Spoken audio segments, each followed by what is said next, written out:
सच्ची मित्रता। एक अस्पताल के कमरे में संजय और सूरज नाम के दो मरीज भर्ती थे। उस कमरे में केवल एक ही खिड़की थी जो संजय के बिस्तर के पास थी।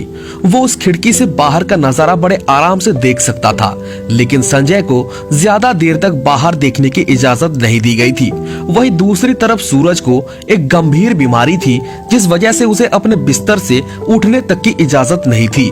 एक ही कमरे में भर्ती होने की वजह से संजय और सूरज में दोस्ती हो गई। धीरे धीरे दोनों की दोस्ती इतनी गहरी हो गई कि वो दोनों अपने घर और परिवार की बातें भी आपस में करने लगे। दोनों ही अपने दिल की बातें भी एक दूसरे को बताते ताकि उनके मन का दर्द कम हो सके। संजय हमेशा खिड़की के पास बैठे बैठे सूरज को बाहर के नजारे के बारे में बताता। संजय के मुंह से बाहर की बातें सुनकर सूरज काफी खुश हो जाता। संजय हमेशा उसे बताता कि बाहर का मौसम कैसा है, अस्पताल के बगीचे में कौन कौन से फूल खिले हैं, पास के स्कूल में क्या हो रहा है और मंदिर में आज क्या आयोजन हो रहा है। इन सभी चीजों के बारे में संजय अपने दोस्त सूरज को बताता और वो ये सब सुनकर काफी खुश हो जाता। सूरज को एक ऐसी बीमारी थी जिससे वो अपने जीने की उम्मीद खोता जा रहा था। संजय के मुंह से बाहर की बातें सुनकर वो अपनी बीमारी को कुछ देर के लिए भूल जाता और उसके अंदर जीने की एक नई उम्मीद जाग उठती। अपने दोस्त की बातें सुनकर उसे ऐसा लगता कि सच में वो बाहर का नजारा देख रहा है। संजय हमेशा से ही सूरज को अच्छी अच्छी बातें बताता, जिससे कि सूरज पर अच्छा प्रभाव पड़े। वो उसे कभी नकारात्मक बातें नहीं बताता ताकि वो दुखी हो जाए। दोनों के बीच इतनी अच्छी दोस्ती हो गई थी कि वो दोनों अपने जीवन की सारी बातें एक दूसरे को बताते।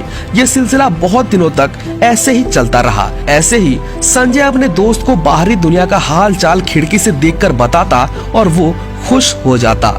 एक दिन अचानक संजय की मौत हो गई। जब सूरज को यह बात पता चला तो वो बहुत दुखी हुआ और मन ही मन अपने दोस्त को याद करने लगा। रोज सुबह वो उस खाली बिस्तर को देखता और अपने दोस्त की वो बातें याद करता जब वो उसे बाहर की दुनिया के बारे में बताता था। एक दिन अस्पताल के नर्स से सूरज ने कहा कि मुझे उस बिस्तर पर जाना है।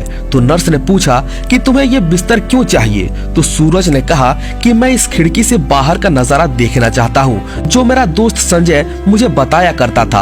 तब नर्स ने उसे संजय के बिस्तर में शिफ्ट करवा दिया। लेकिन जब उसने खिड़की के बाहर देखा तो वो देख के आश्चर्य रह गया, क्योंकि वह उस खिड़की के सामने तो बस एक दीवार था और वहां से कुछ भी नजर नहीं आ रहा था। उस खिड़की से ना तो अस्पताल का बगीचा दिखता था और ना ही वहां आसपास कोई स्कूल था। उस खिड़की से कोई मंदिर भी नहीं दिख रही थी। संजय वो सब सूरज को इसलिए बताता था क्योंकि वो ये सब सुनकर अपनी बीमारी को भूल रहा था। वो सिर्फ सूरज की हिम्मत बढ़ा रहा था और उसके मन में जीने की उम्मीद जगा रहा था, जिससे उसके मन में जिंदगी जीने की चाह फिर से जाग उठे। इस कहानी के माध्यम से मैं आपसे बस यही कहना चाहता हूँ कि अगर हम किसी को खुशी दे सकते हैं तो हमें देना चाहिए, फिर चाहे वो अपने जीवन के आखिरी पलों में ही क्यों ना हो। अगर हमारी बातों से किसी को खुशी मिलती है तो क्यों ना उसे खुश किया जाए, क्योंकि हमारी वजह से अगर कोई खुश होता है तो इससे जो सुकून मन को मिलता है वो शब्दों में बयान नहीं किया जा सकता। आशा करता हूँ कि ये कहानी आपको जरूर पसंद आई होगी। ये कहानी सुनने के लिए आपका बहुत बहुत धन्यवाद।